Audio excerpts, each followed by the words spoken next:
on Sky News Australia. This is the Rita Panahi Show. Good evening and welcome to the Rita Panahi Show. Massive program tonight. Australian politicians are making news around the world thanks to their efforts in imposing greater censorship, and incredibly, there are members of the Australian media championing this illiberal lunacy. I'll speak to Daniel Wild about that in just a second. Also joining me tonight, Drew Holden with the latest from the US, including anti-Israeli protesters terrorising students, the mayor, and even actor Alec Baldwin. That one didn't end well. David Limbrick with the latest about Melbourne City's doomed injecting facility, and I'll speak with a lesbian rights campaigner who's being told her events must include biological males. And as always, plenty of lefties losing it. Tonight it's heavy on Lambie content. Yes, Jackie Lambie wants to throw the world's richest man in jail and throw away the key. He has absolutely no social conscience. Someone like that should be in jail and the key be thrown away. That bloke should not have a right to be out there on his own ideology platform. Good Lord. Can you believe that woman is in the Australian Senate? And we have the nerve to mock the quality of American politicians. Let's bring in Daniel Wild now, Deputy Executive Director of the Institute of Public Affairs. Daniel, I'm rarely lost for words, but Senator Lambie, what do you make of her commentary? Does Elon Musk belong in jail? Of course he doesn't. And look, it's concerning at how many are quick to jump on the anti-Elon, anti-Twitter bandwagon. Yes, there's an issue with content that children are exposed to online, and that requires a proper debate and policy response. But conflating that with misinformation is disingenuous. You know, misinformation is about shutting down debate, censoring opinion, giving unelected bureaucrats powers to police debate. Even if those misinformation laws were in place now, it would have no bearing on the issue before us with Twitter and Elon Musk. So, you know, these politicians need to be better informed about what it actually is that they're talking about. Oh, they need to be better informed. So many of them are plainly ignorant of how these platforms work, and sadly that's also true for the media. I don't know if you caught the West Australian's front page. Let's have a look at it. This again has gone viral because people around the world are shocked that we've got journalists, people in the media who are gagging for extra censorship. And it seems this is all, as far as the Albanese government is concerned, primarily focused on one particular video. Now, you don't have to be too cynical to understand why they might want that video to be removed from the internet. I don't think it's because it's inspiring hate or alleged terrorist acts. I think it has a lot to do with the fact that it brings up all sorts of difficult questions for that current government to answer.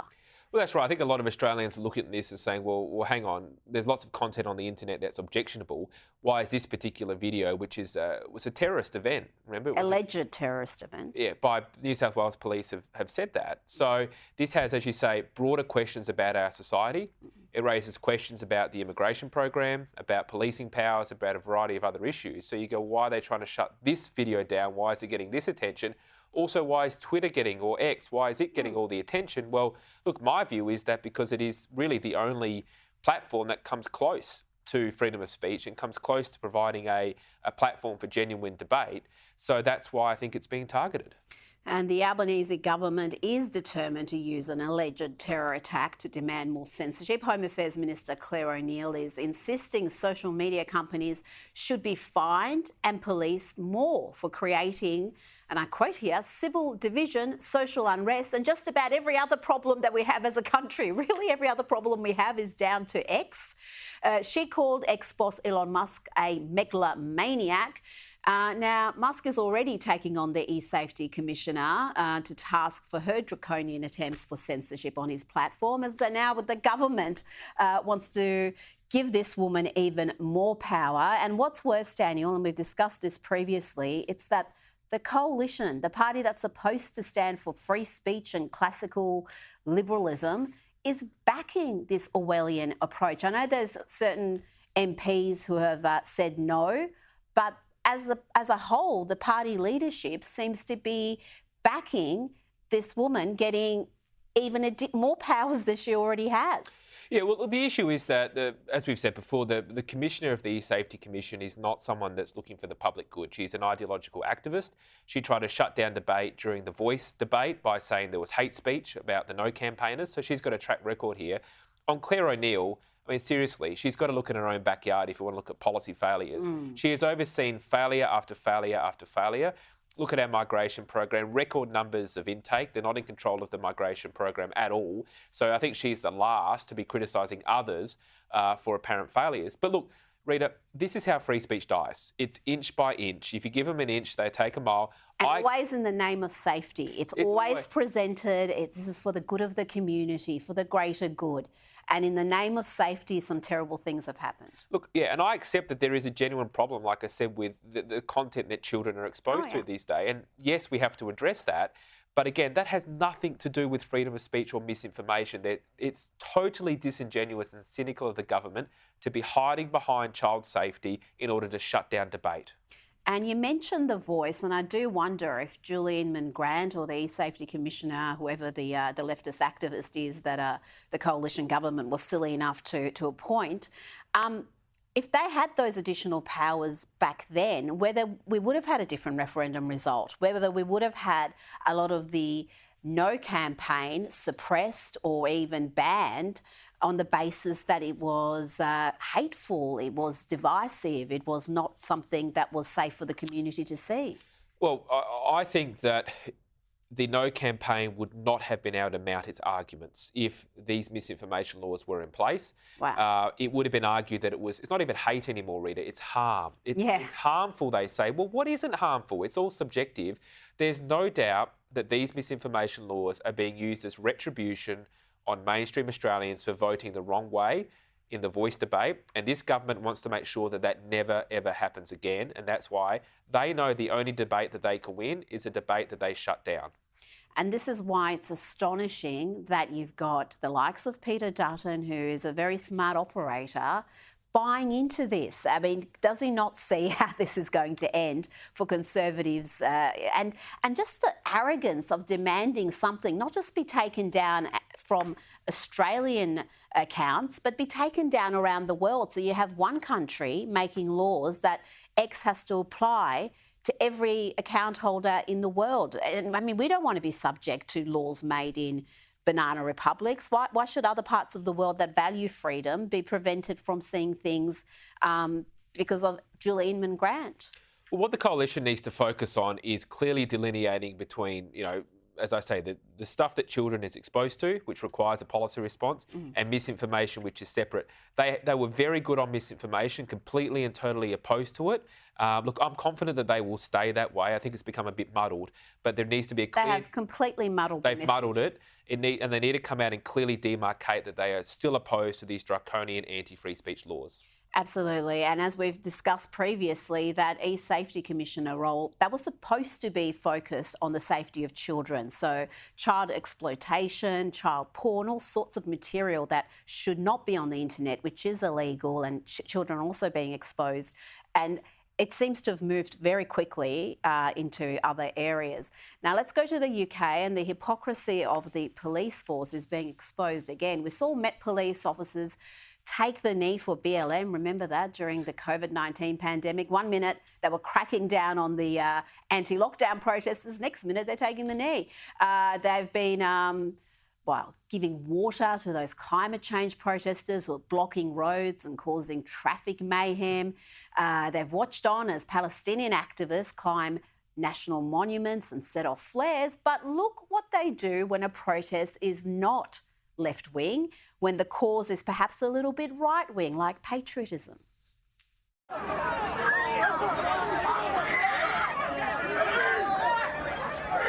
children!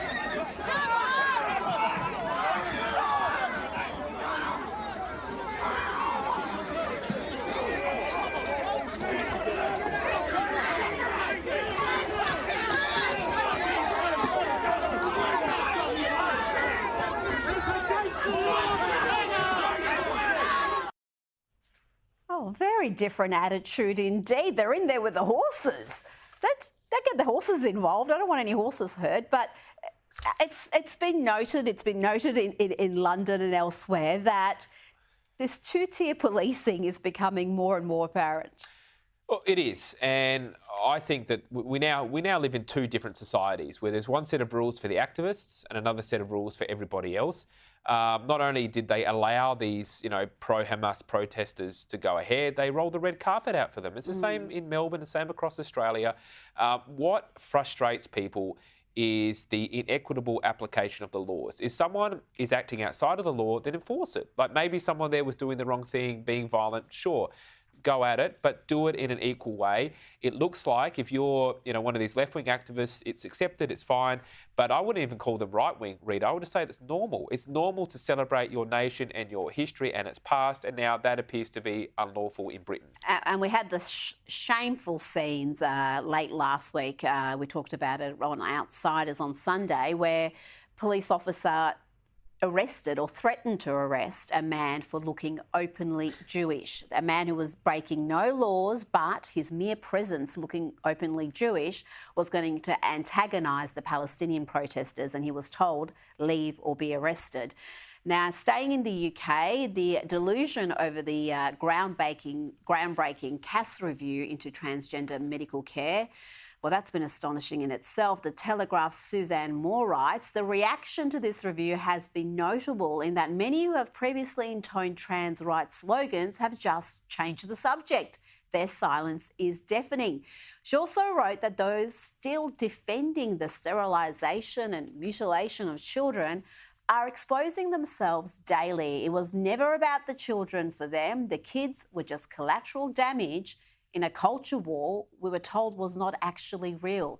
And that's the point, isn't it? The people waging these culture wars, as soon as you actually object, they scream culture war, they scream you're being hateful, you're a bigot, you don't have an open mind, you don't have empathy for vulnerable people. Yep. But they're committing to policies that see children sterilised, that see them have irreversible surgeries they will never recover from. This is the greatest medical scandal of our time.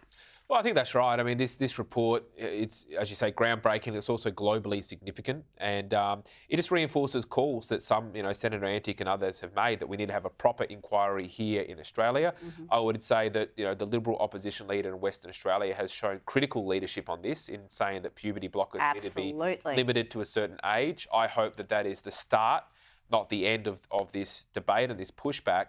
This also reminds me of lockdowns and the COVID interventions. I hope, just as today you won't find anyone saying that they were in favour of lockdowns, I hope in a few years' time you won't find anyone saying they're in favour of this kind of medicalisation, because it is indefensible. Absolutely. And we've got some lockdown footage just to send you down memory lane in Lefties losing it. And my God, I got PTSD just watching that. That's coming up after the break. And that's also a factor when we talk about the E-Safety Commissioner and the efforts to suppress and even ban content off X that I think Australians are entitled to know about. We saw what happened when that was enforced during COVID. We had medical experts, professors of medicine from Stanford University, Oxford, Harvard, who were saying these lockdowns are unscientific, they are going to cause more harm than good, and they were silenced and suppressed, and they've been vindicated. And perhaps we would have had a very different policy response if more people were aware of the arguments experts were making at that time. Well, that's right, and that's why those of us who are concerned about free speech are worried about where these laws go. It's, we've seen time and time again those who are empowered to control information use it to shut down debate. We mentioned the E-Safety Commissioner, who went from being the Children's E-Safety Commissioner to now everything else. So there is just no way of putting guardrails on these bureaucracies. They always expand, they always silence debate, and they end up carrying water for whatever the established view is of the time, even though, as we now know, as you say, with COVID, there were other views being expressed. They should have been expressed then, and we now know, even if they were wrong or right, you should still be able to debate it, but we now know what's even worse is so many of those views, whether it's about the issues of vaccines, the issues of lockdowns, they've actually been proven to be correct. That's how dangerous this is. This is the point, and we should trust people to know both sides, to know this information, even if it's uncomfortable, and to make decisions about it. We don't need people in authority deciding for us what we're equipped to look at. And that footage, I'm sure we're going to be talking about it again later this week. Daniel Wild, thank you so much for your time. Thank you. Victorian Premier Jacinta Allan made what she hopes is a dramatic break separating her from Dan Andrews. She announced that there will not be a second drug injecting room in Melbourne's CBD. In a report justifying the decision, she said her government was unable to find a location for the controversial rooms. The Andrews government found their site just fine, right next to a primary school in Richmond, residential area. Greens MP Ellen Sandel said rejecting the injecting facility was a cowardly move, but could it help determine the next City of Melbourne election? Joining me now is Libertarian MP David Limbrick. David, is the second injecting room proposal totally shelved, or is it just being put on a pause whilst we determine who the next Lord Mayor is going to be? Because this is something that's hugely unpopular, even in woke Melbourne. It seems to me that it's been shelved for good. The Premier was pretty unequivocal in her statement about the injecting room not going ahead. Unusually here, I'm going to say that the government's doing something good. What they've actually focused on is pharmacotherapy. So things like helping people get off heroin with things like methadone and other drugs. And they've actually expanded to a new trial of a drug called hydromorphone, which I've actually been pushing for years now. So I was quite surprised and happy to see that the government is doing that. The more people that we can get onto pharmacotherapy, that's the less people that will have dying from heroin, and also less organised crime in this state. So I actually think the government's made a good decision here. Well, there you go. You are full of praise for the Allan government. Call me suspicious. I still think this may come around again. They can very easily do another review, find what they say is an appropriate location, and go right ahead with more of these facilities. Now, let's talk about courage from our politicians, and we're finally seeing some of that from the Liberal Party in WA. They've pledged to ban the use of puberty blockers in children. David, this is an issue you've long spoken about. You've advocated for a review of these processes. Are we going to see other politicians in state governments and in the federal parliament take action on this? I think it's inevitable. We have to. And although I said something nice about the government in the last issue, on this issue, the health minister came out and basically said, the CAS review in the UK doesn't apply to Australia. That's totally wrong. Anyone that says that is wrong. It literally mentions the Royal Children's Hospital in the CAS review. The CAS review clearly stated that there is a very poor scientific evidence backing these medicines, and we need to get away from, medicine as ideology and go back to medicine as evidence-based. I think what the Western Australian Liberal Party has announced here is a good thing, and we definitely need an inquiry to see what's going on in this issue in Victoria.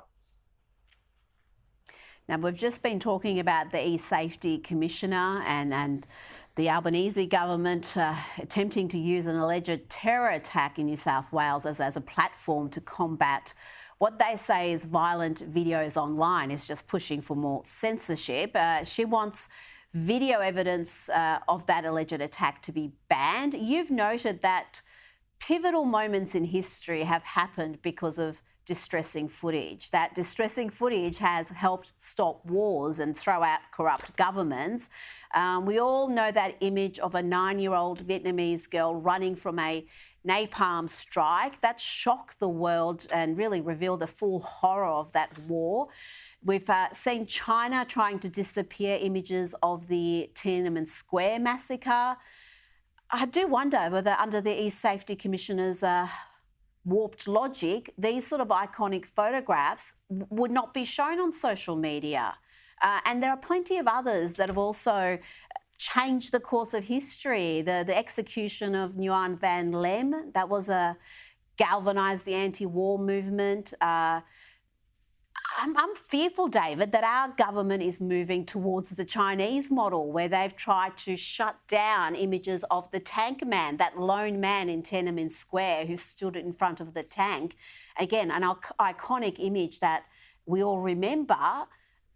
Are we heading down that road that in the name of safety, we're going to take away people's freedom to know what's happening? It's absolutely outrageous what they're trying to do here. And, you know, they talk about the e-safety commissioner as if it's independent, and yet we had the communications minister talking about how, you know, they made a phone call to make this happen. How independent is that? That's not independence at all. Yeah. And the idea that the government decides, you know, what is going to be minimised from view or whatever they think for Australian people is crazy. And now they're trying to exercise this power as if they, you know, control media over the entire world. It just doesn't make sense what they're trying to do, and I think that it's got to stop. Well said, David Limbrick. I really hope that sanity prevails here. This is just an issue of extraordinary importance. To me, it's right up there with the voice referendum. This is an issue of principle, and we should have politicians who have got convictions about free speech and free expression fighting the good fight here. And sadly, many in the opposition have submitted to this madness. David Limbrick, thank you so much for your time this evening. Thanks for having me. Still to come, lefties are losing it all over New York as the Columbia protests intensify. Journalist Drew Holden unpacks it all, and right here in Australia, Jackie Lambie has a massive meltdown.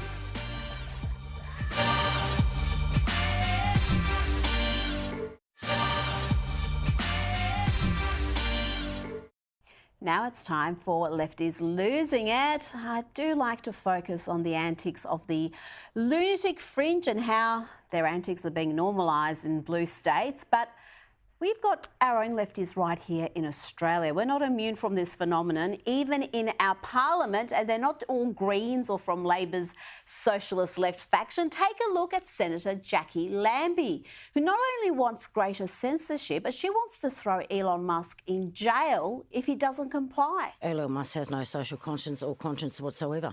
I don't know, whatever Elon Musk is on, it says that that's okay to continue to air that is absolutely disgusting behaviour.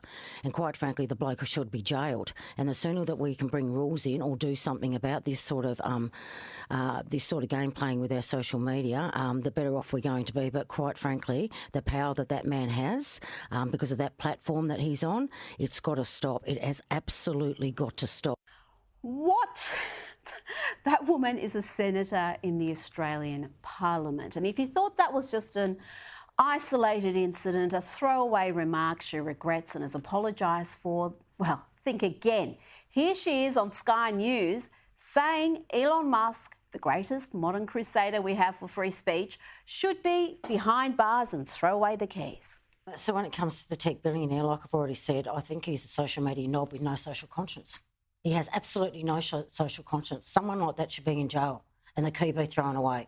That bloke should not have a right to be out there on his own ideology platform and creating hatred. In jail for promoting his ideology? What would that be, Jackie? Free speech, perhaps? You accuse him of promoting hatred. I'd argue politicians like you promote and inspire far more hatred than the man who's copping unhinged hatred for spending billions of his own money to promote free expression. But we really shouldn't be surprised by Tasmanian Senator Jackie Lambie. She has form as a lefty losing it. This bill says the freedom of unvaccinated is more important than the freedom of the vaccinated. Really? It says that 9 in 10 Australian adults who have gone out and got the jab don't get a choice themselves. That we don't have a choice to keep COVID out of our work sites, our aged care homes, our pubs, our cafes, our houses, away from our kids. It says some people should be allowed to make consequence-free decisions, that some people should be able to yell fire in a crowded room and get away with it scot-free. I don't think so. Not on my watch.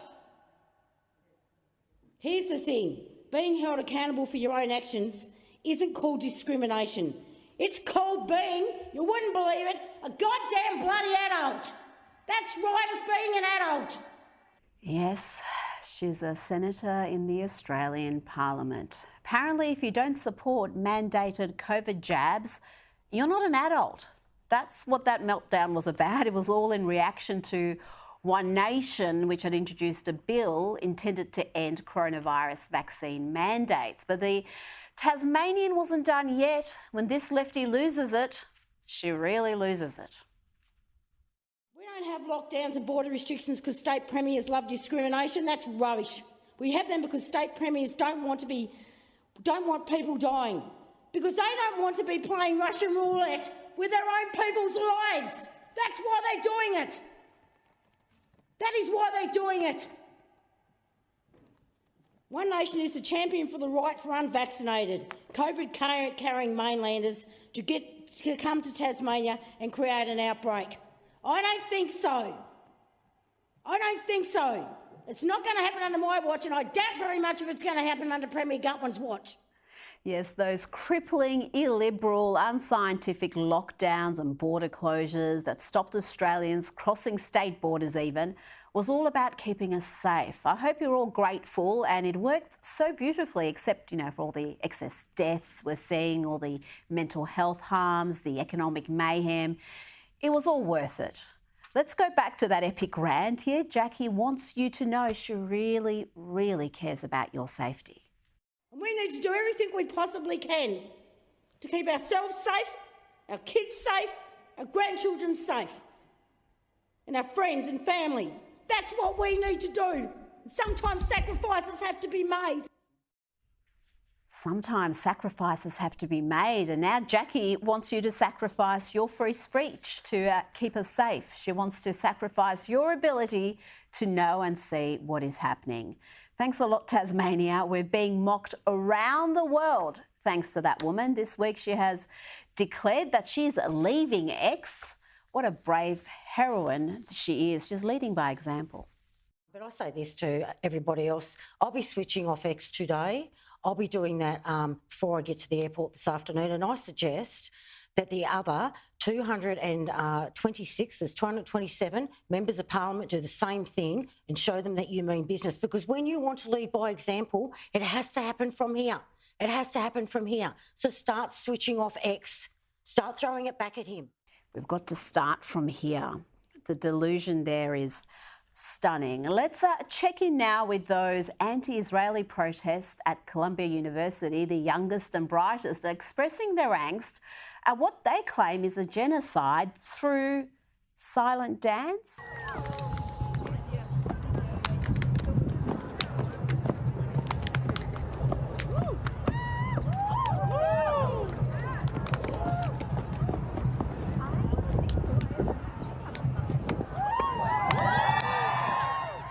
Oh, you gotta laugh. But remember when it was comics that made us laugh? Remember when comedians were actually funny? I bet this guy doesn't. Some of my best friends identify as members of the cisgender and heterosexual community. And I know that you guys are going through a lot right now. That's why every morning during my sun salutation, I take a 15-second breath to acknowledge how difficult it must be for straight people to remember how to use they, them pronouns for us. About as funny as an ingrown toenail. Well, there are still comics around who are very funny, and we've got plenty of them right here in Australia, including this duo, simply called Superwog. They went that way. Okay, male or female? Neither. They, them. What? That's their pronoun. Okay, so how many were there? Oh my God, one, you idiot. They're non-binary. So does non-binary have a hole or a pole? We just need to clarify. They who? Who them? Where I? Who's who? Who's who? They, them, or who? We're having pronoun trouble again. Brilliant. Now to Google, which yesterday sacked more workers that had participated in protests. The lefty tech giant with a virtual monopoly is dealing with a problem of its own making. Its radical left employees are losing it in the workplace, staging protests in New York and California because of an AI deal Google has with the Israeli government. Google, you can't hide. Google, Google, you can't hide. We charge you with genocide. We charge you with genocide. Google, Google, you can't hide. Google, Google, you can't hide. You are funding genocide. You are funding genocide. These protesters really do enjoy chants, don't they? They just love mindlessly repeating whatever someone yells out. And Oscar-winning actress and lefty losing at Susan Sarandon proved that you can yell out just about anything and they'll chant it back at you. Especially in a place of education. Especially in a place of education. And supposedly higher thought. And supposedly higher thought. To be attacked. To be attacked. With racism. And intolerance. Is not acceptable. Is not acceptable.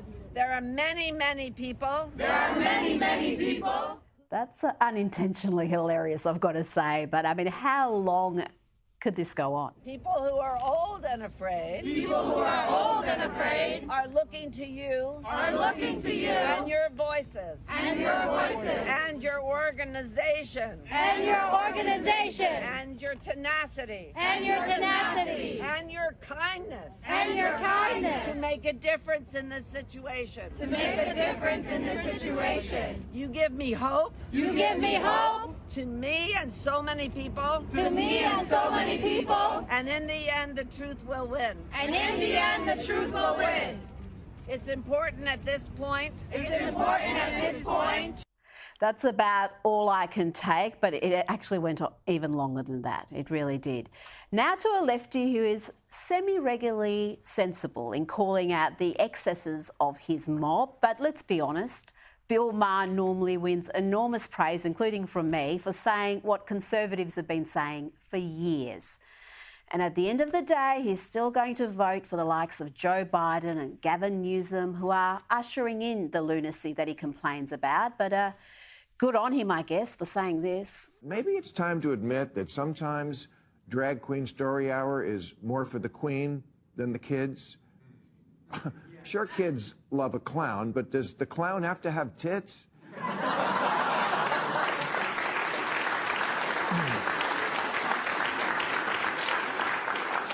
And when I see a 5-year-old tipping at a bar under a sign that says it's not going to lick itself, do I have to pretend that's cool in order to keep my liberal ID card?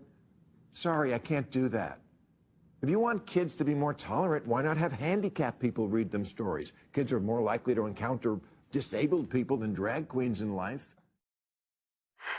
Bill, bless you, but how can you support the biggest supporters of this ideology? It's one thing to be batshit crazy, but you know better, and you still support Biden and Newsom and so many others like them. Here's more lefties losing it, this time on a plane. Democrat New York Mayor Eric Adams was harassed on a plane by an enraged pro-Palestinian supporter. So you're Eric Adams? Yeah, you! You support the genocide in Palestine. There are homeless people all over New York.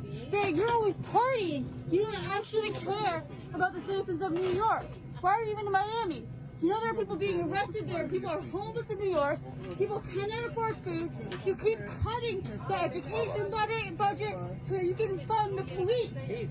That's all you care about, funding the police. Everything is underfunded because of you. Even the other passengers are fed up with this crap. That woman was told by the others to keep walking. You can understand why the mayor wants to escape to Florida.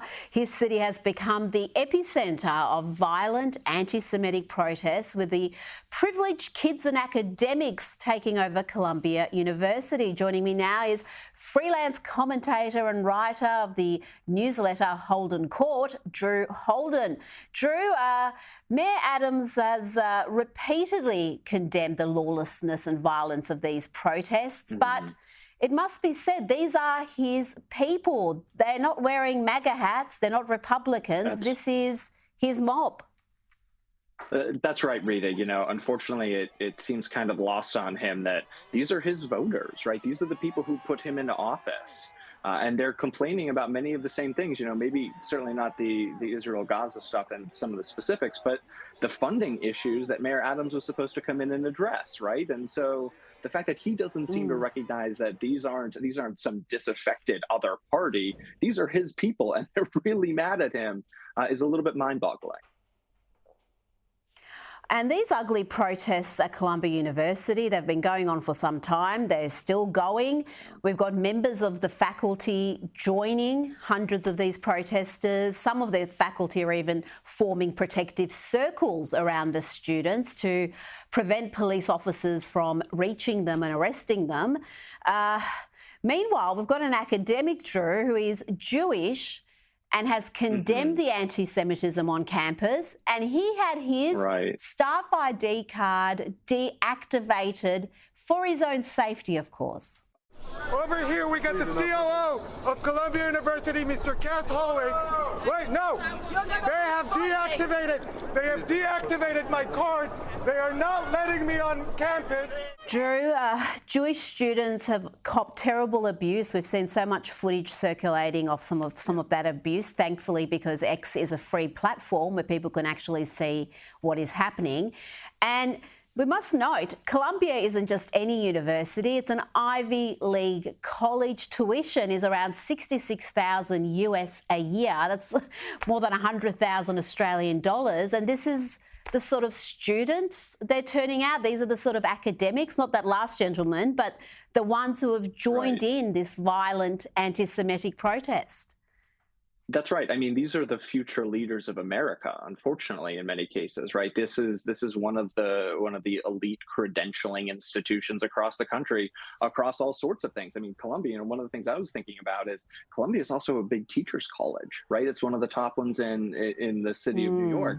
These are people who aren't just going to go on and lead, you know, important potentially lives. They're going to be working in the trenches with everyday people, with American children, right, and nonprofits across New York City. These are the next generation of a really esteemed class of well-sung, well-credentialed, well-resumed people, and that's really horrifying to think what they're going to do when they move on from this.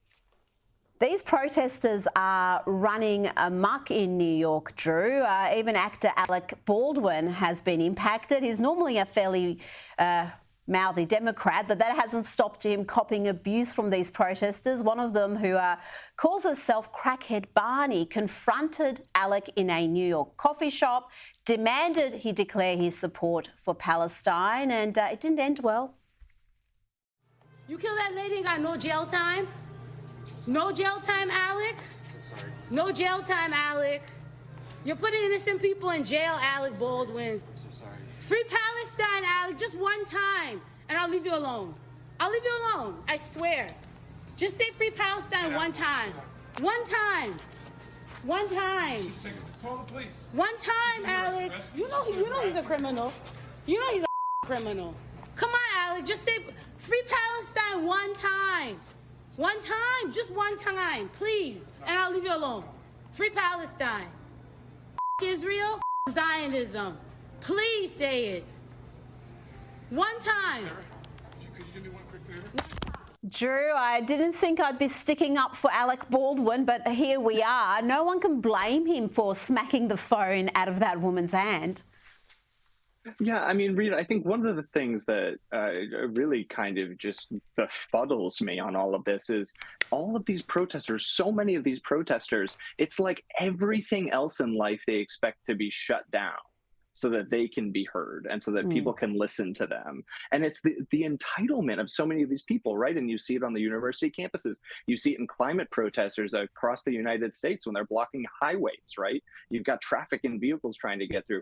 The idea that somehow the things that are so important to these individuals have to dictate the way everyone else lives their life at every moment is crazy to me. I really can't understand it. And I think these protests have been somewhat of a reality check for some of these leftists. I think they're realising now these are the very activists that they have emboldened and perhaps sometimes even stood with when they were protesting with BLM, when they were protesting for greater climate change policies. It's the same mob. You don't have to look too far to see signs of that. Now, let's talk about President Joe Biden. He continues to make all sorts of interesting and often false claims. Last week, we brought you the uncle who was supposedly consumed by a cannibal in New Guinea, and that story was debunked in about 30 seconds. This time, he's making claims about driving an 18-wheeler. Besides, I used to drive an 18-wheeler. You know what I do?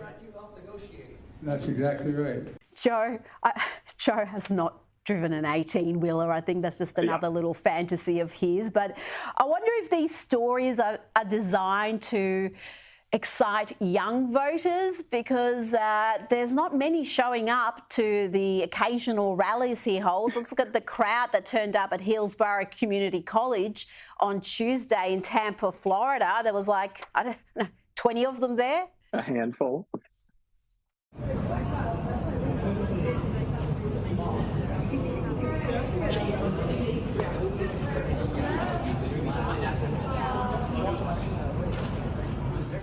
It's a massive crowd right there, and the polls are showing, Drew, that Joe Biden is losing support amongst groups that he would expect to be backing the Democrats: Hispanic voters, Asian voters, increasingly young people too. What's behind that phenomenon? Yeah, you know, I think unfortunately Biden and the Biden campaign have kind of thought that they could white knuckle this election a little bit, right? They could just ride it out, and sure, maybe we don't have the best candidate, maybe we don't have the most exciting candidate, but the usual folks will turn out. They understand the stakes of this election. It's him or Trump, and that's going to play. And I think that message hasn't resonated with real people, right? It's not resonating at his rallies. It's not resonating in the polls. And I think, you know, it's kind of lost on a lot of folks. I think it's lost on a lot of the people who live near I do here in Washington, D.C., that like people don't live and breathe this political stuff all the time, right? It's not enticing. It's not exciting. It's not going to get someone to show up or donate money or vote for a candidate, right? And so I think you would expect this sort of atrophying. But it's interesting because the Biden campaign doesn't seem to think that that's the case. They've almost got this entitlement about the sorts of voters who are going to show up and vote for their candidate, even if he's got all of these problems. And I mean, the last point you made about his maybe his memory or some of his cognitive function, I think that's the sort of thing that also scares away voters. Oh, yes. He is not even the same candidate he was 4 years ago. And we thought he was pretty bad 4 years ago, hiding away in the basement.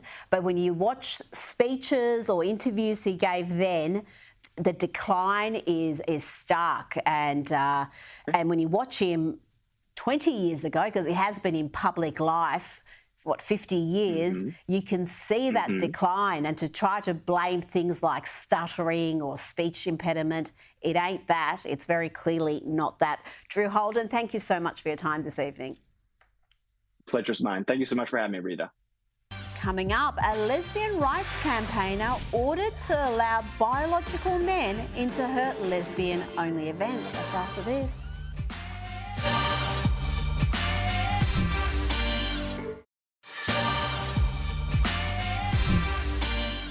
Welcome back. The Lesbian Action Group has just launched their members club in Australia for gay women across the country to get together for social events and discussion groups. But they're still fighting the Australian Human Rights Commission for the right to host lesbian-only events. Because despite being legally allowed to marry, lesbians cannot legally assemble in a single-sex space without opening the door to men or transgender women.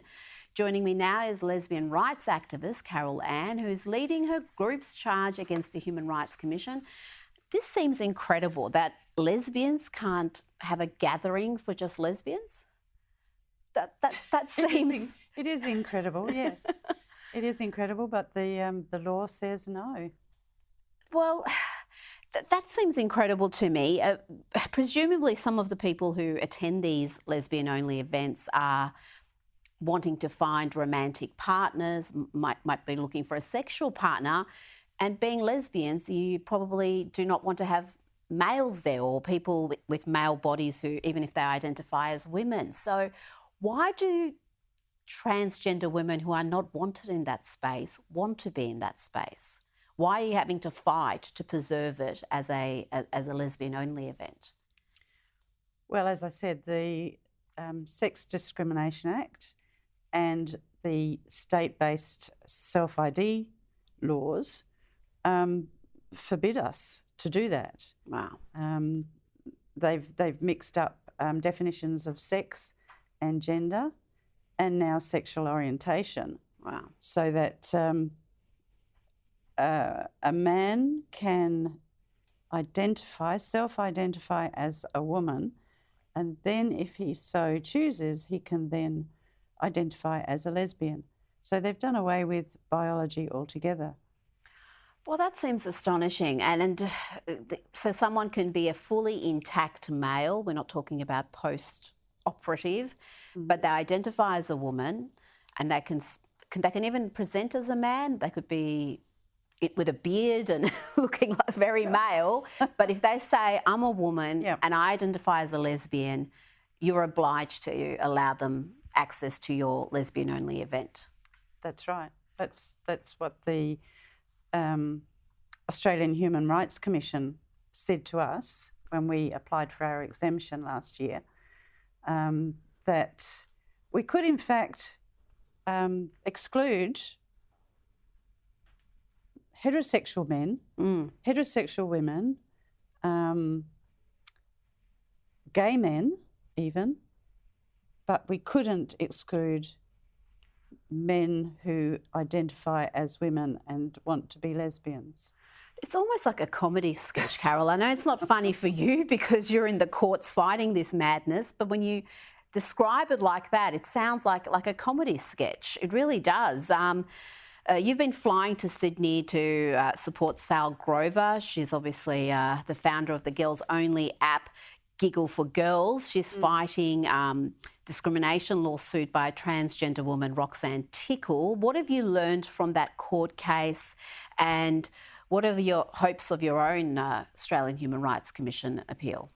Well, I learned lots because the Australian Human Rights Commission contingent at Sal's case were there representing basically Roxanne Tickle and Roxanne's right to be on a women-only app. And so they were standing up in court saying, and these are the lawyers, the barristers for the Human Rights Commission, saying sex is not binary, sex is changeable, and we can all change our sex over the course of our life.